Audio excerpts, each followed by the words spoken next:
Hello बच्चों, let's read the question. Question says, which one of the following correctly explains the function of a specific part of a human nephron? So question में पूछा गया है कि जो दिए गए ऑप्शंस हैं उसमें से कौन सा ऑप्शन है जो ह्यूमन नेफ्रॉन का जो स्पेसिफिक पार्ट होता है उसका करेक्ट फंक्शन है। चार ऑप्शन दिए। की concept,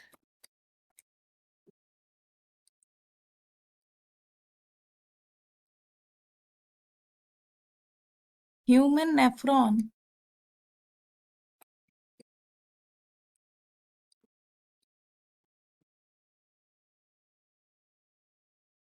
it is the basic functional unit। ये किडनी की फंक्शनल यूनिट होती है ऑफ द किडनी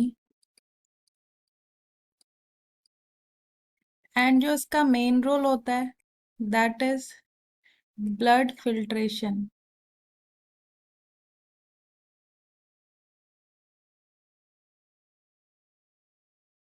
एंड जो किडनी होती है ह्यूमंस में पेयर ऑफ किडनी होती है जिसमें जो ईच किडनी होती है it contains 1 million of nephrons and these nephrons are tubular structures.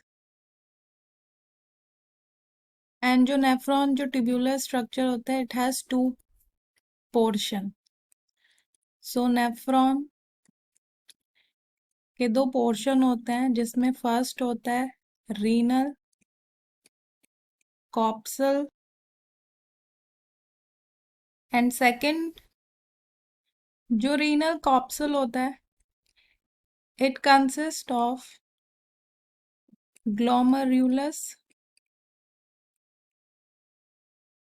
which is a tuft of capillaries and surrounded by a double layer called Bowman's capsule। And जो renal tubule होते हैं ये further differentiate करती है into different parts and इसके mainly 4 parts होते हैं। एक होता है प्रॉक्सिमल कॉन्वोल्यूटेड टिब्यूल,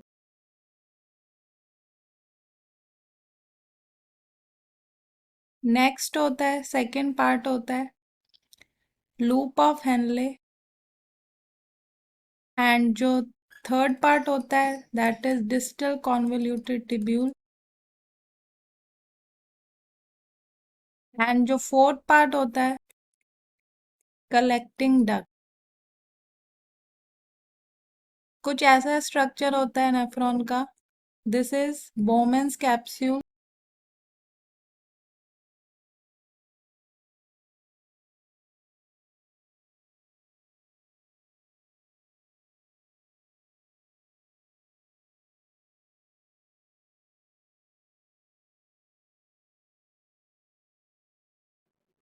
तो ये वाला जो पोर्शन होता है ये होता है renal capsule which is composed of glomerulus and Bowman's capsule.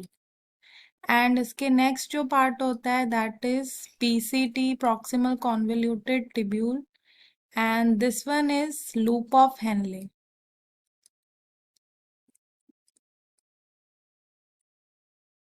And जो लूप ऑफ हेनले होता है उसके दो पार्ट होते हैं, एक डिसेंडिंग लूप ऑफ हेनले और एक असेंडिंग लूप ऑफ हेनले।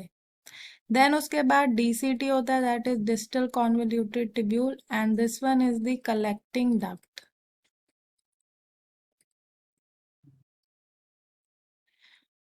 सो जो पीसीटी होता है यहाँ पे 70 to 80% जो है वो रीएब्जॉर्प्शन होता है। जो लूप ऑफ हेनले होता है यहाँ पे रीएब्जॉर्प्शन जो है मिनिमम होता है डिसेंडिंग लूप ऑफ हेनले में, दैट इज ये वाला जो पोर्शन होता है मेनली परमिएबल होता है वाटर के लिए एंड जो ये वाला असेंडिंग पार्ट होता है ये परमिएबल होता है सॉल्ट्स जैसे NaCl। एंड जो डीसीटी होता है यहाँ पे कंडीशनल रीअब्जॉर्प्शन होता है अंडर ये हार्मोनल कंट्रोल होता है। एंड जो कलेक्टिंग डक्ट होता है ये कलेक्ट करता है यूरिन दैट इज फॉर्म्ड। हमें यहाँ पे ऑप्शंस दिए हैं उसमें फर्स्ट है Afferent arteriole carries the blood away from the glomerulus towards renal vein. तो ये फंक्शन जो परफॉर्म करती है दैट इज efferent arteriole. सो जो ग्लोमेरुलस होता है उसमें ब्लड एंटर करता है through an afferent arteriole and leaves it through efferent arteriole. So जो ये इफरेंट आर्टेरियोल है वो ब्लड को लेके जाता है ग्लोमेरुलस से टुवर्ड्स रीनल वेन, इसलिए ये इनकरेक्ट है.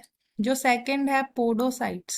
सो जो बोमन्स कैप्सूल होता है वो double layer cup shaped structure होता है एंड उसकी दो लेयर्स होती हैं. एक होती है आउटर पेराइटल लेयर, एक होती है इनर विसरल लेयर. जो दो ये जो इनर विसरल लेयर होती है जो सराउंड करती है ग्लोमरुलस को, वो कंपोज्ड होती है अ स्पेशलाइज्ड टाइप ऑफ सेल जिन्हें पोडोसाइट्स कहते हैं. और ये जो पोडोसाइट्स होते हैं ये क्रिएट करते हैं माइन्यूट स्पेसेस स्लिट पोर्स जिन्हें कहते हैं for the filtration of blood, जिससे ये ब्लड जो है फिल्टर होके जाएगा into the Bowman's capsule. So this one is the correct about podocytes.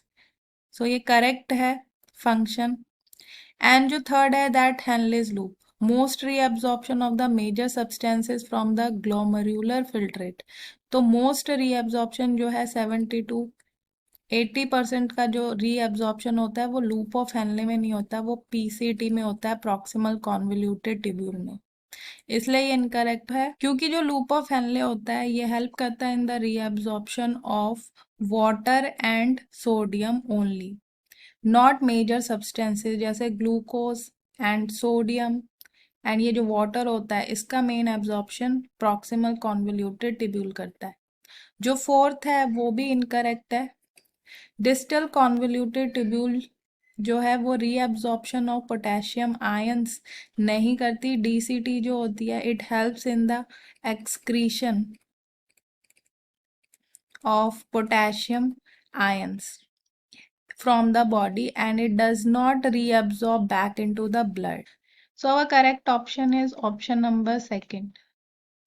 So hope you understood it well. Good luck.